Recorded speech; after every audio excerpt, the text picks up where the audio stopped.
En el contexto entonces de Romanos capítulo 12, verso 9 al 21 que hemos leído, encontramos que Dios quiere continuar haciendo una transformación en nosotros. Evidentemente, una persona cuando llega a Cristo y se convierte, es decir, que recibe al Señor como único y suficiente Salvador de su vida, empieza un camino de transformación, que es lo que tuvimos en la prédica anterior. Ese camino no es un camino ni breve, ni corto, ni tampoco podemos decir que sea fácil. O sea, es fácil, cuanto más eventualmente, cuanto más adultos somos, más difícil se hace.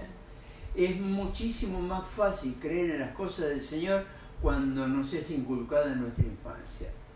Pero cuando hemos llegado como adultos al cristianismo, a conocer a Cristo, a recibirlo a Él como Señor y Salvador, necesitamos empezar a cambiar cosas que ya fueron formadas en una edad intermedia, cuando se llega a los 20 y pico, a los 30, 30 y pico, 40, como fuera el caso, ya somos personas adultas formadas. Es decir, tenemos nuestro carácter, tenemos nuestra identidad, tenemos nuestra manera de ser, nuestra forma de comunicarnos. Es decir, que cada uno de nosotros tiene una personalidad. Ahora, si observamos, por ejemplo, en los grandes personajes bíblicos, encontramos en que Dios trabaja en las personalidades de cada uno, más sin embargo respeta la personalidad. Hay cosas de la personalidad que no son cambiadas en el individuo. Estamos hablando de los grandes héroes de la fe incluso. Podemos decir de Pablo, podemos hablar de David, Moisés, etc. Daniel. Vemos entonces de que Dios va a procurar cambiar aquellas cosas que llegan a ser un estorbo entre Él y nosotros. Es decir, que seamos aptos para poder recibir la palabra del Señor y a su vez que nosotros la podamos entender. Si para tratar de transmitir esto de una manera bien sencilla, pensemos en esto. Miren, si de repente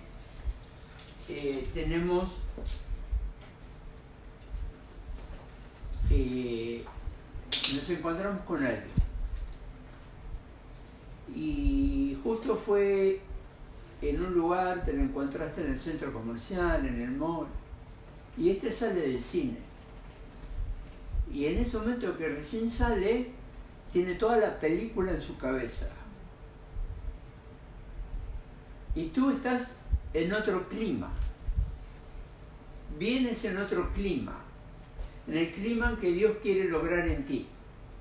Se encuentran estas dos personas y tú procuras hablarle al que salió del cine en los términos que Dios quiere tratar con esa persona. Pero todo lo que digas en ese momento, a menos que le llegue como un flechazo al corazón, le va a resbalar. No me entiendan mala expresión. O sea, no se le pega, se cae. Es decir, así es más o menos la figura de la persona natural que cuando a mediana edad llega al conocimiento de Cristo o Cristo está llegando a su vida y se tiene que producir un cambio. No es fácil. Tenemos el ejemplo del autor de esta epístola, el apóstol Pablo. Siendo él, incluso, él no venía de ver una película, pero venía de vivir una vida que realmente era horrenda a los ojos del Señor. Y aquello tan horrendo también tenía alguna particularidad que Dios había visto en él. Era una persona consagrada a su fe. Era una persona que no se movía de su posición en cuanto a lo que había creído. Esas cosas eran buenas. O sea, él estaba sujeto a la ley. Pero lo que no había entendido es que esa ley mata condena y mata.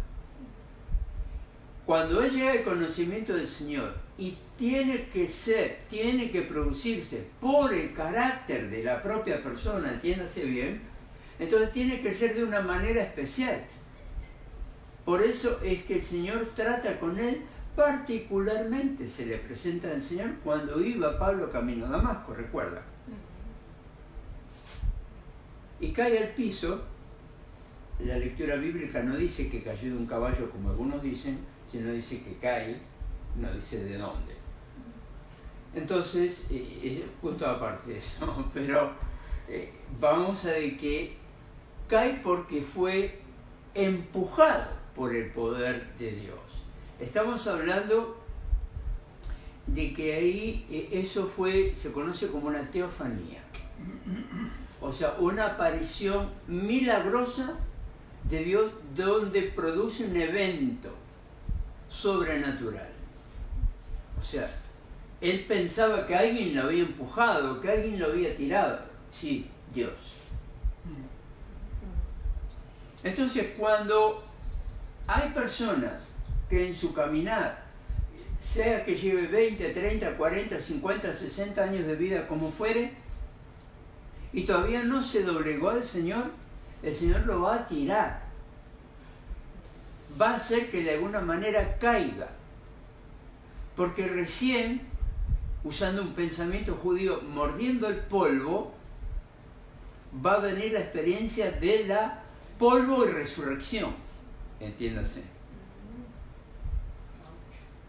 Entonces, si no muerdo el polvo, o sea, simbólicamente igual muerte, no puede haber resurrección del ser interior. Usando un término también hebreo, que se usaba más en el Antiguo Testamento, el ser, más que el alma. El alma es algo que viene de los griegos. Entonces trata con él y después comienza un periodo de 3 años. A un maestro de la ley, educado a los pies de Gamaliel, con 10-12 años de capacitación en la mejor escuela rabínica que había. Entonces, no es que eso no sirviera, porque eventualmente el Antiguo Testamento es la sombra del Nuevo.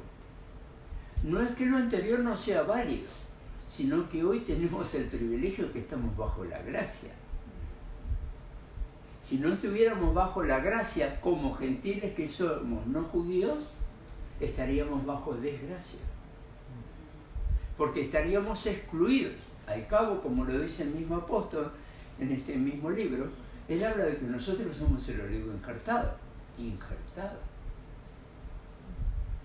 O sea, atado, si has visto cómo trabajan los vitivinícolas, ¿no? Que la ramita la vendan, la cuidan. Así somos injertados. Agarran una ramita de otra planta y la ponen ahí. Y dejan de que se haga carne una. Ese proceso de hacerse carne uno como creyente, ese es el proceso de maduración. Y duele. Duele porque tienes que despojarte de cosas que están siendo carga en la vida de la persona y empezar a asimilar una beta, lo que alimenta la planta, y recibir una transfusión. Sin entrar en un término complicado, muy brevemente, recuerdo cuando mi esposa, ya prácticamente muerta, casi, antes de que muera precisamente, sea resucitada después,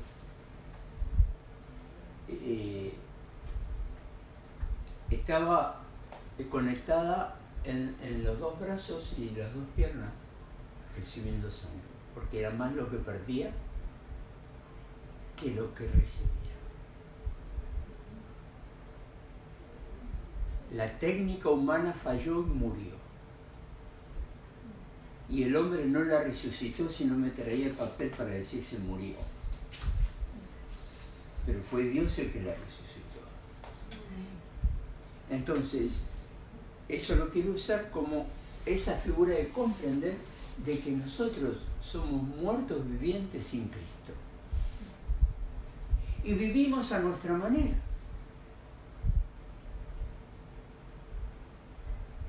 ¿Y qué efecto tiene?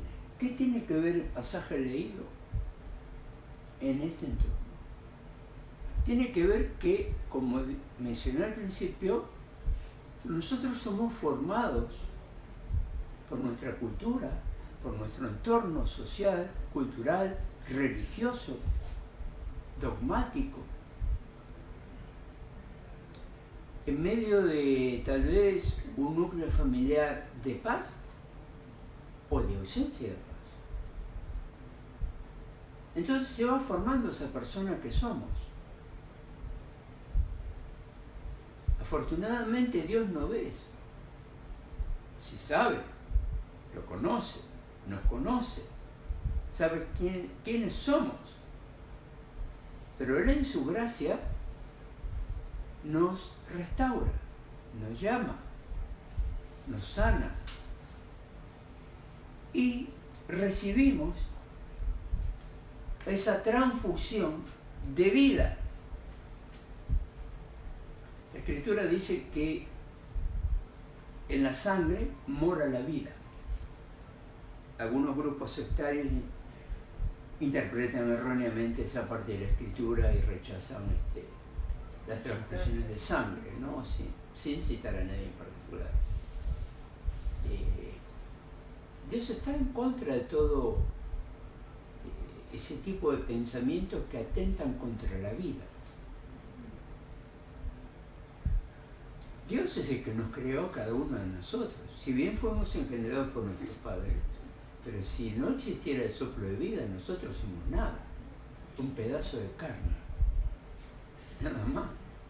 Él es el que nos da la vida, Él es el que nos da el sentir, la comprensión, eso que humanamente llamamos inteligencia, de que si carecemos de eso, puede haber personas que permanecen atados a una máquina dándole vida que no es vida. Nosotros somos seres creados perfectamente, pero para vivir perfectamente dentro del marco de su voluntad, lo cual en términos de vida diaria nos cuesta y nos cuesta mucho. Nos acostumbramos a nuestro modo de ser, sea que cante desde rancheras hasta tango, pasando por bachata o lo que sea. No importa en qué rincón del mundo hayan nacido, somos todos iguales y todos tenemos la misma condición de cómo nacemos, de cómo morimos y la misma posibilidad de llegar a ser salvos. O sea, nadie es mejor y nadie es peor. ¿Por qué? Porque Él nos ve así, todos somos su creación. Por tanto, dentro de ese marco familiar o cultural están aquellas cosas que muchas veces nos alejan de la voluntad de Dios. Nosotros necesitamos desarrollar 3 cosas que en parte las tenemos pero distorsionadas. Una es la fe. Tú le preguntas a cualquiera por ahí, ¿tú tienes fe? Sí. Nuestro presidente nos va a sacar adelante. Le preguntas a otro, ¿tú tienes fe? Sí, mi equipo favorito va a ganar. Es que no te estoy preguntando de eso. O sea, ¿tú tienes fe? O sea, ¿cuál es el fundamento de la fe? No estamos hablando de posiciones políticas o deportivas o lo que fuere. Estamos hablando de vida o muerte. La fe en términos salvíficos. La fe que permitió y protegió a Daniel en el pozo de los leones. La fe que sacó del pozo a José y lo hizo gobernador de Egipto. La fe que hizo que Pablo caminara sin temor a ser degollado. De esa fe estamos hablando. Es una fe inquebrantable ante toda situación de la vida. Que nos sale muchas veces en nuestra humanidad, sí, pero que debemos de tomar control, sí. Jesús no rechazó a Pedro, a pesar de que tenía un pésimo carácter. Hoy, si tuviera, por ejemplo, entre nosotros una persona como Pedro, se hace difícil el avance, en términos, digamos, ministeriales, o tener cierta amistad, aunque él tenía bastantes amigos, Pedro, de su propio núcleo en lo que él manejaba la pesca. Pero vemos de que Jesús vio en él el valor que está escondido, que no está visible a los demás. Y eso es lo que él ve en nosotros. Y si alguna vez eventualmente te falta, es que él lo va a poner. Porque al que llama, él lo prepara. Entonces la fe es en función de la convicción, podemos decir, es aquello que creemos aunque no lo vemos. Y que eventualmente podemos llegar a verlo, si me permite decirlo de esta manera, como Juan tuvo la revelación. Si te puedes preguntar, ¿Juan estuvo en el cielo? Yo no sé si estuvo en el cielo. Lo que sé escrituralmente, que él dice en Apocalipsis 1:10, él dice, yo estaba en el Espíritu el día del Señor. Y es algo que yo he visto, mis amados, de que mayormente ese punto se ha usado el día del Señor más para ver qué día la congregación debe reunirse, que si me remito al judaísmo bíblico no es el domingo. Pero a lo que Juan estaba diciendo, a ver, ¿qué es el día del Señor? Él estaba ahí el día grande y poderoso del Señor. Cuando Él venga y nos lleva a todos los que hemos creído. Dice, yo estaba en el Espíritu. ¿Qué es lo que quiere decir? Su cuerpo estaba ahí en aquella isla, que era una prisión. Pero su espíritu había salido. Y esto no tiene que dar lugar a pensar de que todo creyente puede salir en espíritu, salir y volver. No es así, eso se llama hinduismo, yoga u otras corrientes filosóficas paganas. Si tú te ves ahí, porque ya estás muerto. Y me consta porque mi esposa, estando muerta, al volver, se vio. Pero, en hecho a lo que nos toca a nosotros, él fue llevado y vio allí lo que había de ser. Los millares y millares y millares de gente, ya no humanos, sino transformados en aquellos que seremos, transformados en un abrir y cerrar de ojos. Ya, así de rápido. Él vio eso y él lo transmite. ¿Cómo es que él vio eso? ¿Cómo es que lo vio? La respuesta está en el mismo verso. Yo estaba en el Espíritu. Estaba en el Espíritu. No espíritu. Chiquito. Santo Espíritu. Cuando nosotros buscamos de su presencia y Él nos llena de su presencia, entonces podemos llegar a comprender cosas que son imposibles de comprender humanamente. Podemos llegar a decir cosas que de pronto no comprendemos, pero nuestro espíritu sí. Cuando estamos en esa perfecta o en ese perfecto tiempo de comunión con Él. Esto es fe. La convicción de lo que no se ve. Debemos también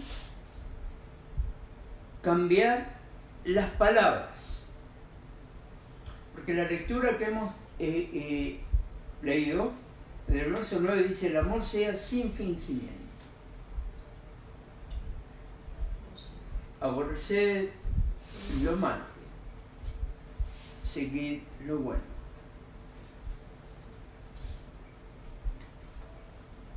La forma de fingimiento puede tomar diferentes matices que se esconden detrás de una máscara de religión. He estado en lugares, iglesias grandes, donde el saludo, por ejemplo, es bastante típico en cierto tipo de lugares. Gloria a Dios, hermano. Gloria a Dios, aleluya. ¿Qué mide? Cristo. ¿Cómo está? En victoria.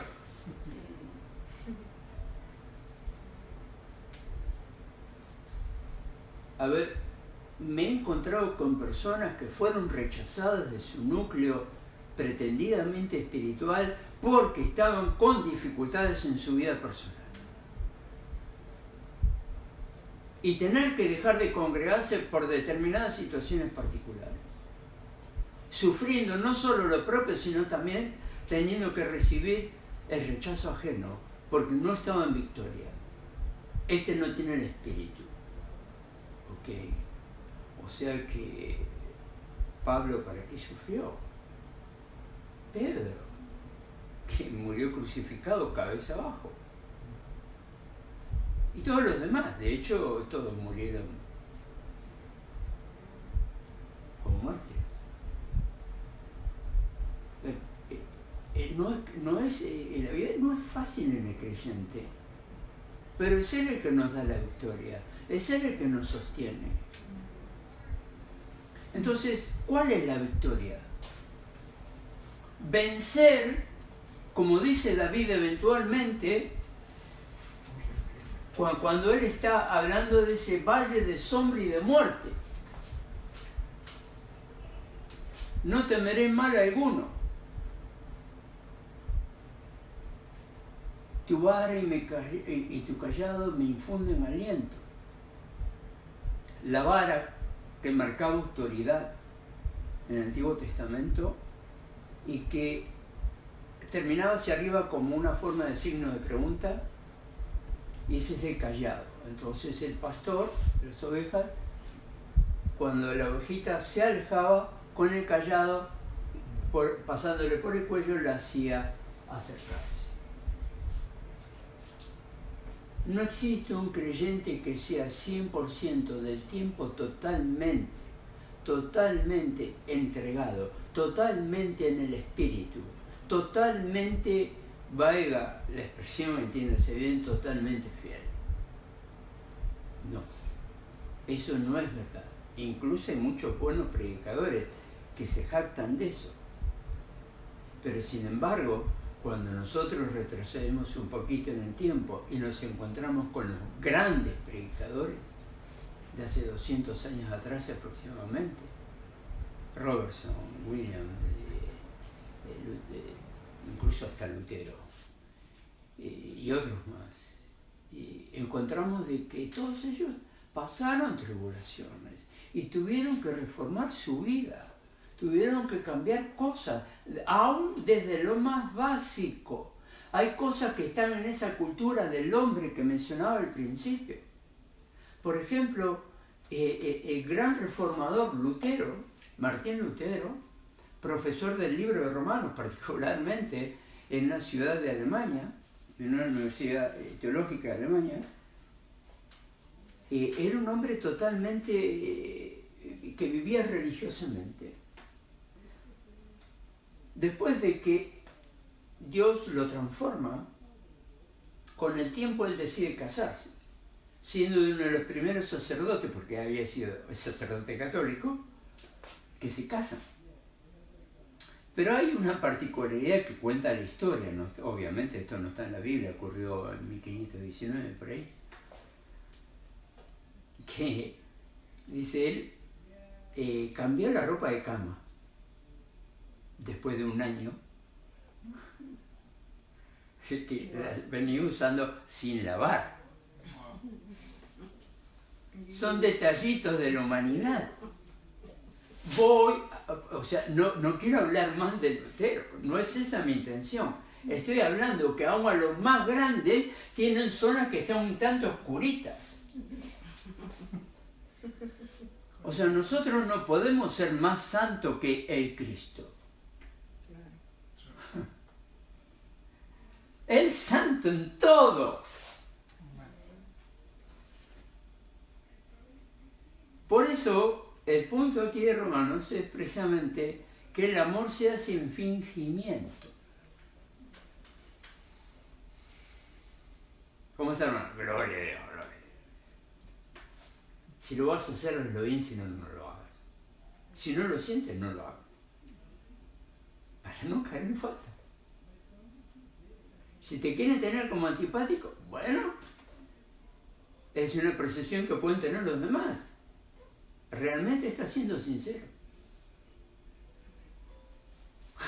Sí me estoy explicando, ¿verdad? Entonces, el tercer punto, el amor. ¿Qué explicación podemos dar de amor? Dios, el Creador, es amor. Engendró a su Hijo en el Espíritu Santo a través de María y habitó entre nosotros, haciéndose hombre, murió en la cruz, condenado por Poncio Pilato. Eso es lo que dice, parte de lo que dice nuestro dogma de fe. Que por cierto, tal vez en nuestro dogma de fe muchos se preguntan, ¿y por qué menciona a Poncio Pilato si era un sinvergüenza? Para que los incrédulos crean, porque no creen en Jesús, pero sí en Poncio Pilato, que está en la historia secular. Entonces, en la historia secular cuenta de que Poncio Pilato condenó a un nazareno que le llamaban Jesús. Entonces, estamos hablando de aquel que en sí mismo es el yo soy.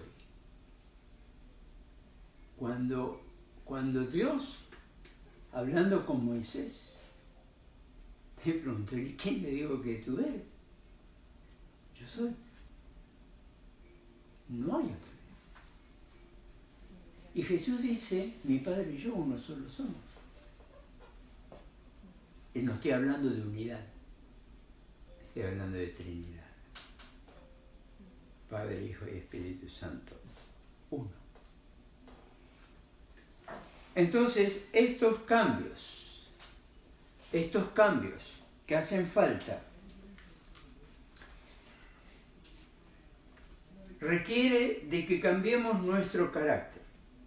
La fe, las palabras, que sean sin fingimiento, y también las actitudes en el sentido, y el amor. El amor que sobrepasa toda comprensión. El amor no fingido es el amor que puede perdonar la falta.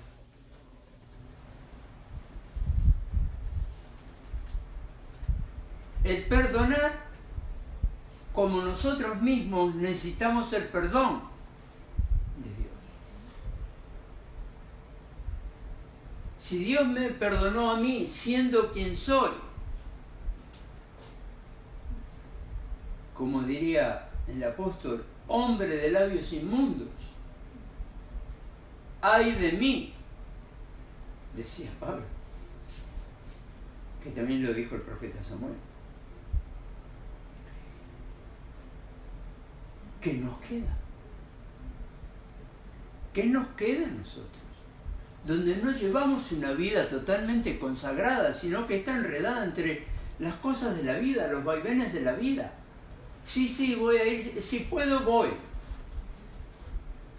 En nuestra cultura latina, si puedo, voy, es que no viene. Y no se anima a decir, no voy a ir. Porque su conciencia le declara que estás mal. Pero trata de mitigar su conciencia, si puedo, voy. Pero después no puede. O no quiere. Entonces, ¿cuál es el problema? Que no llegó a la congregación. Es mayor el problema. El problema es que no está dispuesto a cambiar. O sea, tiene un problema personal. ¿Hay un problema congregacional? Sí, hay una consecuencia congregacional, pero hay un problema que es personal. O sea, una iglesia, es decir, congregación o asamblea, que es el término original, es precisamente una multitud de personas individuales que están en un mismo sentir, en un mismo espíritu, que es lo que promueve el apóstol Pablo. Seamos todos de un mismo sentir. En el libro de Efesios usted va a encontrar, por ejemplo, habla de la pared intermedia. Entonces, de un lado los gentiles, del otro los judíos. Déjeme decirle que eso fue, en realidad, fue tan brutal, de que esa pared literalmente existió. En el templo donde se reunía, en el pasillo central, había una pared para dividir a los gentiles y a los judíos para que no se mirasen. O sea, fingimiento. Ya ni siquiera pensaba en fingir, directamente lo detesto. Este no tiene lugar acá. Ese era el pensamiento. ¿Qué sería de nosotros si pensamos así? O sea, ¿cómo crees de que pensando de una manera en que se hace acepción de personas, puedes pensar que Dios te va a aceptar? Se tiene que renovar el corazón y la mente.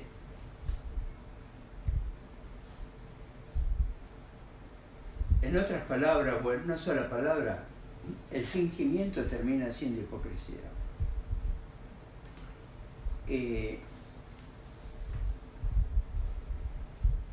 La palabra hipocresía, se lo digo muy brevemente, viene de dos palabras de origen griego que está hablando de como el que usa máscara o algo así.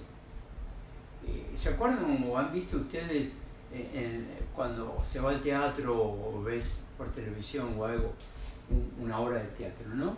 Y aparecen regularmente dos caras que están puestas así, ¿no? Oblicuas. O sea, una riendo y otra llorando.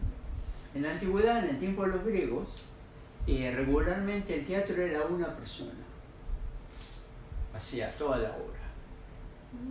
Entonces andaban con las máscaras. Ponía una, ponía la otra. Ponía una, ponía la otra. Así. Entonces, eso se le llama hipocresía, o sea, que cambia la cara conforme al entorno. Entonces, o a la situación que debe de fingir, porque es lo que hace un artista, finge. De hecho, es esa clase de amor que desde Hollywood o de otros lugares, Hollywood o Bollywood, como sea, promueven un amor que es fingido, un amor carnal.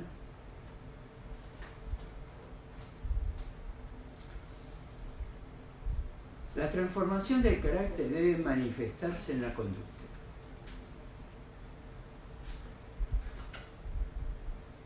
Y lo hace a través de 7 áreas diferentes.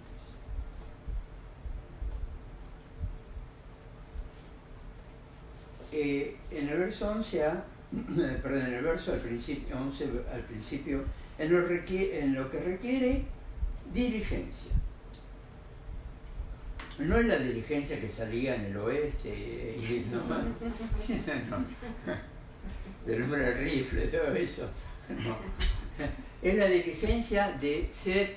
Hay otra palabra que todavía aquí se usa muy poco en español, pero ser expeditivo. Es decir, hazlo y hazlo rápido y hazlo bien. Jesús le dijo a Judas, lo que vas a hacer, hazlo y pronto. O sea, ¿por qué le dijo así? Porque Jesús tenía claro lo que vino a hacer. Él no tenía ninguna duda de nada. O sea, lo tenía bien claro. Lo que tengo que hacer, lo tengo que hacer ya. La hora se acerca. Por favor, lo que vas a hacer, hazlo pronto. Hace falta que lo haga para que se cumpla lo que tenía que hacer. Entonces, para que se cumpla el reino de Dios, nosotros tenemos que hacer lo que tenemos que hacer. Así que lo que vas a hacer, mis amados, hazlo pronto. No estoy tratando a nadie de Judá. Olvídese. Voy al concepto que Jesús está planteando. Si vas a hacer algo en el reino, hazlo. Hazlo. Entonces,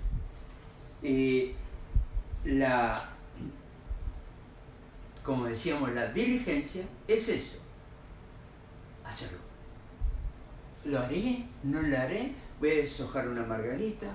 Voy a ver si la semana que viene. Oh, no, hace mucho calor. Yo creo que el mes que viene.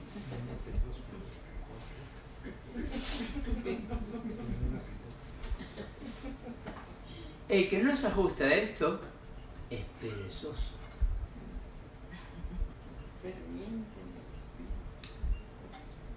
Es decir, que el que no es diligente, precisamente la palabra contraria a diligente o expeditivo es perezoso o pereza.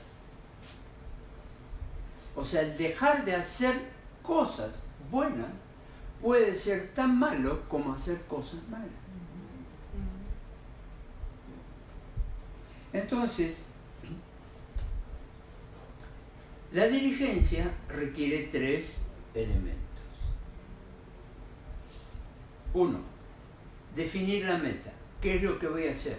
O sea, ¿qué es lo que tengo que hacer? Tengo que lograr llegar hasta tal punto con determinada acción.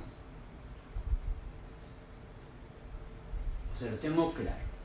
Tengo que lograr congregarme cada domingo. Tengo que lograr traer un invitado de ser posible cada domingo. No depende de mí la respuesta final de la tercera persona, pero sí depende de mí la invitación que le haga. Segundo, dedicarse, entiendo esta palabra, dedicarse. Podemos usar esta palabra de dedicación, hablar, por ejemplo, el hombre es un hombre dedicado a su trabajo y a su familia. Entendemos fácilmente lo que eso significa, ¿verdad?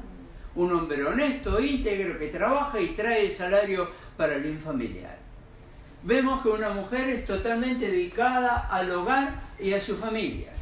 Es decir, el mantenimiento de la estructura del hogar mismo, en sí mismo, y a su vez el confort para toda la familia y sostenimiento en términos de brindar servicio intrafamiliar, o sea, preparación de comidas, higiene y todo eso para no ser como Lutero, ¿no?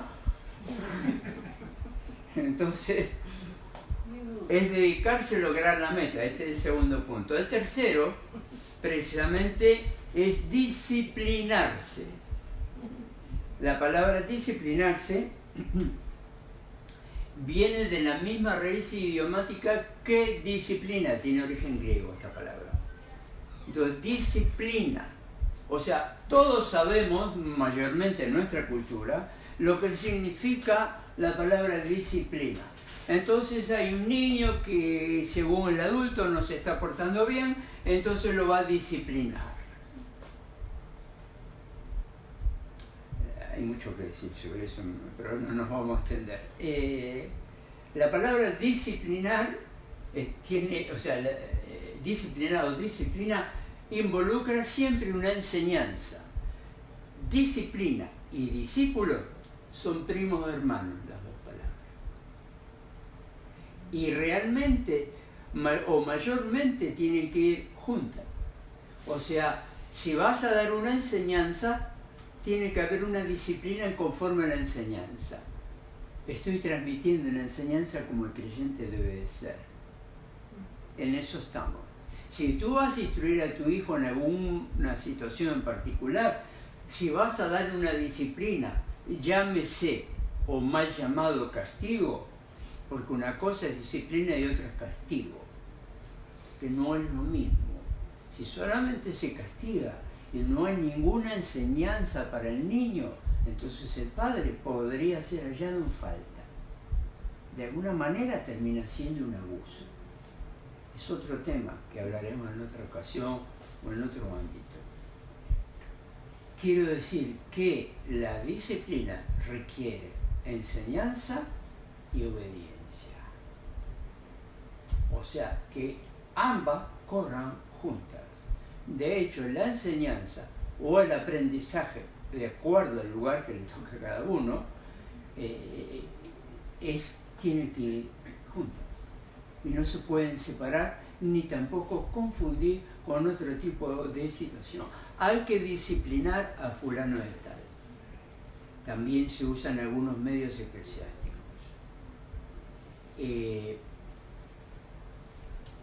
Es a veces muy confuso. Creo que nuestra lengua latina en las últimas décadas se ha distorsionado en muchas palabras. El origen semántico, o sea, original, el sentido original de las palabras. Este es un caso y deberíamos nosotros de considerar ser nosotros mismos, asimismo, en función de este punto que estoy tratando, que cité primero, definir la meta, segundo, dedicarse a lograr la meta y luego disciplinarse. Es decir, que yo mismo tengo que tener la conducta propia para ser totalmente maduro y consciente de que lo que tengo que hacer, lo tengo que hacer y pronto. Eso es ser disciplinado. ¿Cómo estamos? No tengo reloj.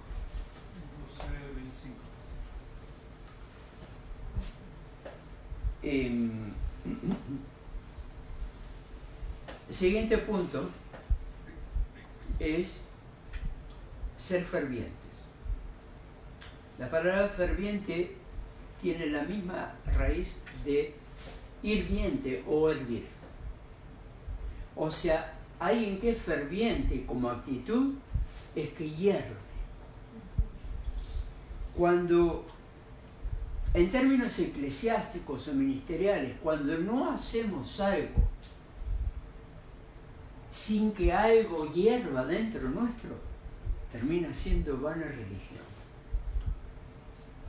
Es decir, que el fuego que hablamos hace rato, que experimenta Juan en Apocalipsis 1:10, yo estaba en el Espíritu el día del Señor.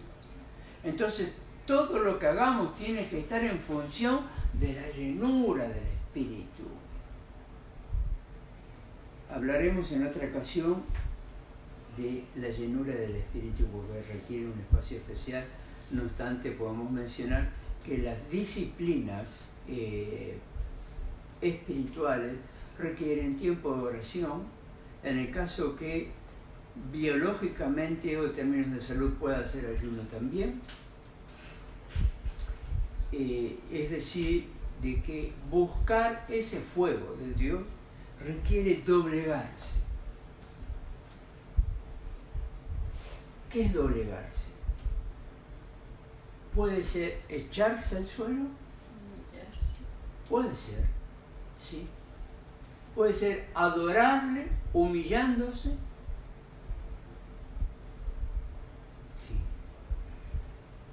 Puede ser clamar a Dios con todo el corazón, sí. Puede ser todas esas cosas. Puede ser alabando y adorando, sí. necesitamos nosotros comprender, por ejemplo, la profundidad que requiere la adoración en términos eclesiásticos. No es un poco de música cristiana, es un puente de comunicación con el Señor, para que Él nos hable. He escuchado en los años que llevo en ministerio y conociendo muchísimas iglesias, de que mucha gente va a la iglesia X para escuchar el tremendo grupo de adoración o alabanza que tienen. Incluso grupos famosos, ¿no? Incluso dúos o tríos que cobran 25 o 30 mil dólares para venir a tocar alguna poca canción. Ok, entonces vamos a que la adoración es precisamente que Él se manifieste en nosotros. Uno llega a la alabanza para darle a Él la gloria, para recibir de Él llenura del Espíritu. Uno tiene que adorar por gratitud, por lo que fue, por lo que no fue, por lo que pudo haber sido. Tenemos que adorar por gratitud. Tiene que ser un alma agradecida. La adoración es entrar a su presencia. ¿Cómo crees que estaba Juan cuando entra y ve, precisamente prefiere el nombre en inglés, revelación, ¿no? En vez de Apocalipsis. El español latín, en ese pensamiento mixto de la palabra Apocalipsis, habla, o sea, apo viene de la palabra que significa a caer, que cae de donde estaba, ¿no? O sea, habla de los que caen, en términos globales de iglesia. Pero la palabra revelación, que se usa en inglés, es precisamente el principio del Apocalipsis. Y creo que es la forma más acertada, es decir, de que nosotros, estando en una perfecta comunicación con Él, sabremos discernir los tiempos, sin tener necesidad de caer, como la misma Escritura dice, que en los postreros tiempos muchos andarán de aquí para allá.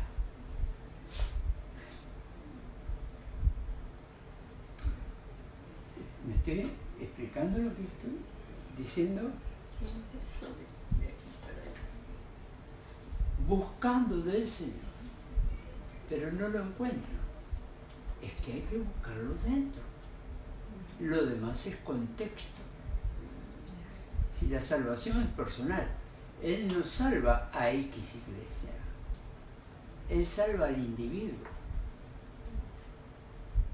Por eso incluso también, más allá de la parte práctica, Pablo menciona el hecho ya no, ni varón ni mujer. Tiene otro trasfondo, Pablo, que es mucho más profundo todavía. A veces la gente, por ejemplo, me pregunta, ¿y allá nos vamos a...? ¿Cómo vamos a estar? ¿Sí le preguntaron a Jesús? O sea, a ver si iba a haber algún asuntito ahí, ¿no? Si no, seremos como ángeles. Y todavía hay otros grupos todavía a veces más diferentes que hablan de los que tuvieron relaciones, o aquellas mujeres que tuvieron relaciones con los ángeles. Los ángeles no tienen sexo, lo dijo Jesús. O sea, nosotros somos seres sexuados. Todo lo creado en términos de la vida natural sobre la faz de la tierra,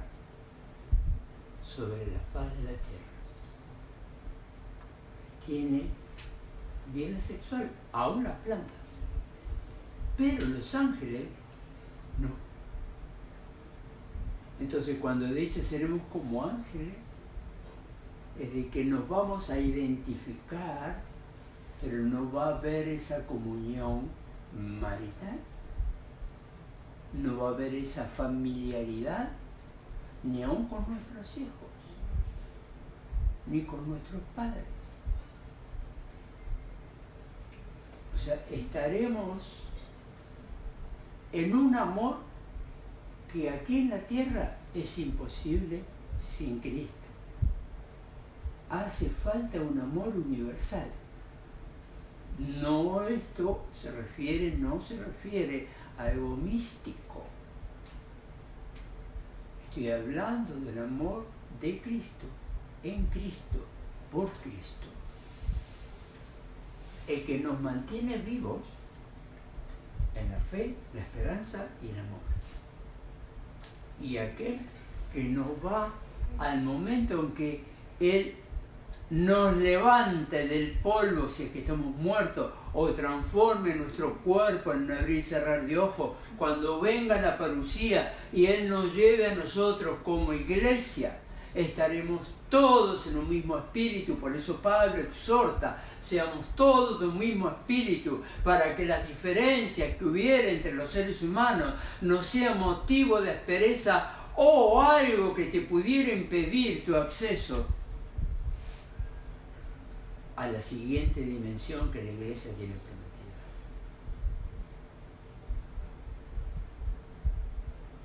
Espero estar explicando. Por tanto, ser ferviente, que hierve, requiere todo este cúmulo de cosas que hacen de nosotros una persona diferente.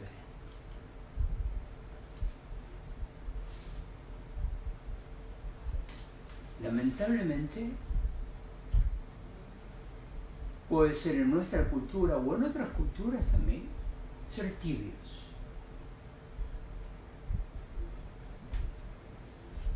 El Señor dice, como no eres ni frío ni caliente, te escupiré en mi boca. Si bien en otra ocasión trataremos eso, lo que significa en particular a la iglesia que está hablando y a la región a la que se refiere. Pero tenemos esta idea.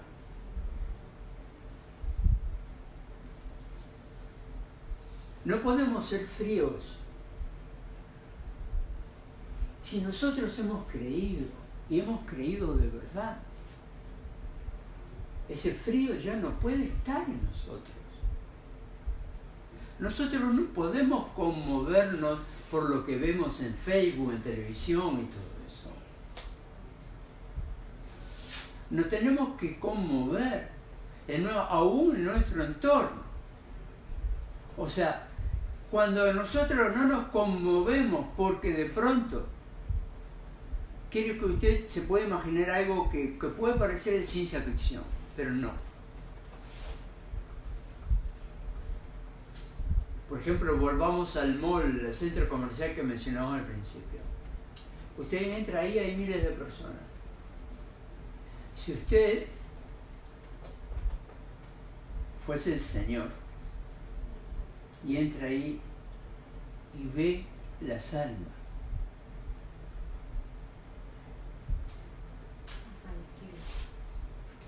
Efesios 1:13, es decir, que Él nos selló. Él nos selló. Y nosotros debemos de tener esa afinidad con el Señor y poder discernir de la misma manera para tener gracia y misericordia con los necesitados. Y eso es aún personas sanas, saludables, lo que fuere. Aún no estoy hablando de Biafra, África, no. Estoy hablando de acá. Del entorno donde vivimos en California. Son muertos que están caminando. Están muertos en vida. Cuando nosotros no tenemos carga por eso, es de que o no hemos recibido el Espíritu Santo, o todavía no hemos entendido el valor que tiene. cuando somos sellados, dice Efesios capítulo 4, 29 y 30, no contristéis el Espíritu Santo con el cual fuiste sellado para el día de la redención. ¿Cómo crees que Él nos reconoce a nosotros? El sello del Espíritu Santo. Ni siquiera el diablo puede poner una marca así, por eso vamos a poner la marca en la mano a las personas, que va a ser visible, siendo Él un espíritu caído. Isaías capítulo 14. Entonces, mis amados, yo creo que es hora de ir terminando esta parte. Necesitamos nosotros buscar más de la presencia de Dios. Buscar más. Suplicarle al Señor de que nos despierte, de que nos revele, de que nos llene de su unción, que nos dé amor al prójimo. ¿Me permiten? En una ocasión, bueno, me ha pasado otras veces, pero me viene a la mente una. Entro a un lugar, no me acuerdo qué es lo que estaba buscando, creo que era un seguro para el auto.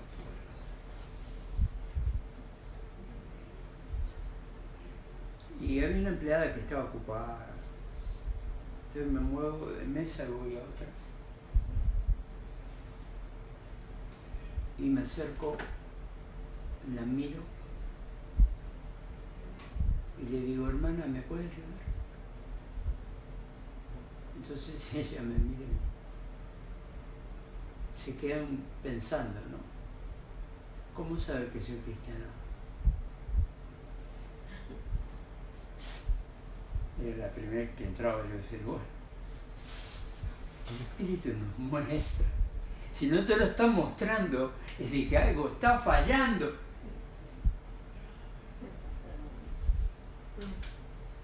El Espíritu tiene esa facultad de poder comunicarse, no interactuar en términos de opinión, pero sí de poder llegar a la persona.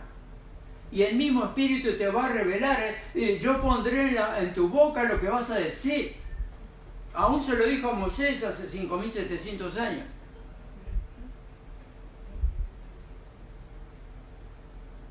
Corrijo, 3.700. Entonces, busquemos de Dios. Busquemos de su presencia. Busquemos de su gracia. Pidamos perdón.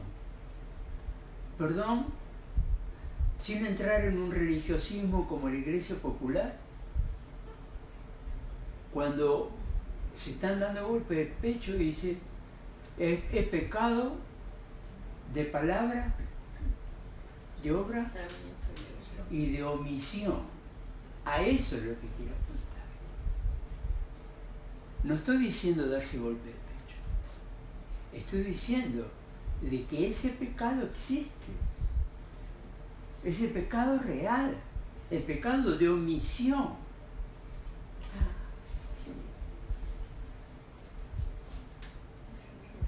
Y muchos de pronto se justifican, no, si hay una predestinación va a ser salvo igual.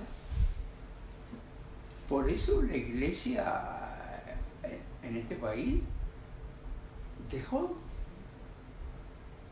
Los que creen en la predestinación, los que van a ser salvos, dejaron. Y se fue perdiendo por eso.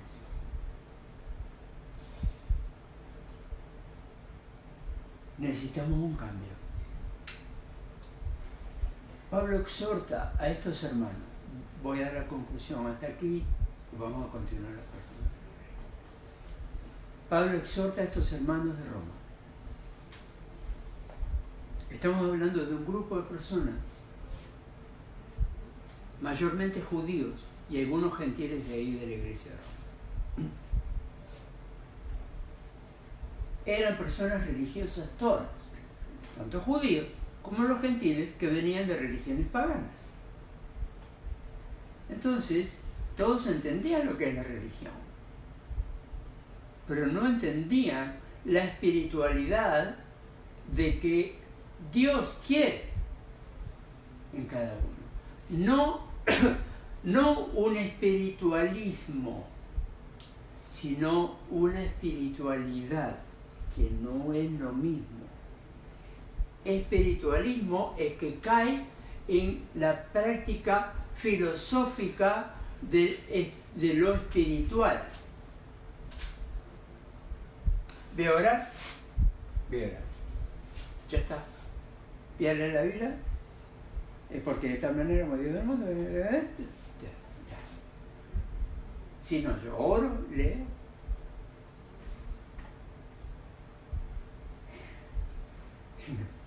O sea, cuando realmente tú estás llevado por el Señor y de pronto vas a pasar 2 horas, 3 horas, 4 horas, 6 horas con una persona y el Espíritu te tiene ahí porque hasta que no se convierta tú no te mueves de ahí.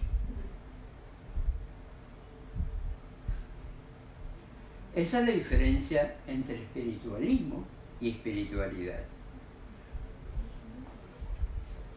Nosotros tenemos que desarrollar la espiritualidad en función de lo que nuestro Maestro y Salvador Jesucristo hizo.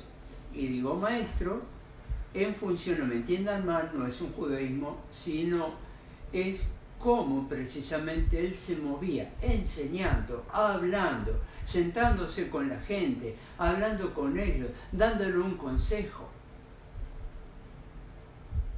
Eso es espiritualidad. No quedarse callado. Nosotros debemos de actuar. No podemos ser una iglesia dormida. Acá no se trata del tamaño de la iglesia. La iglesia es una y es universal. No estoy hablando de la de Brasil. Estoy hablando de la iglesia extendida sobre la faz de la tierra.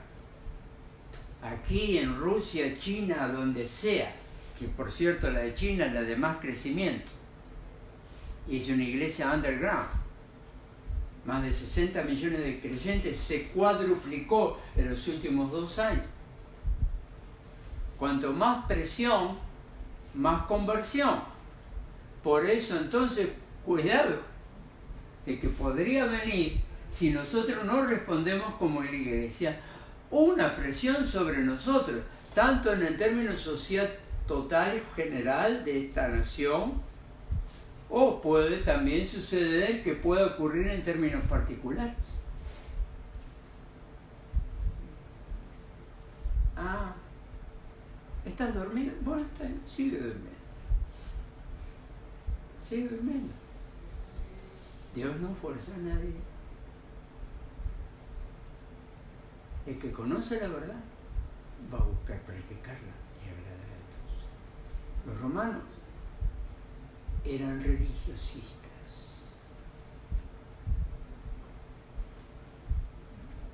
Su vida era la religión, pero no el Señor.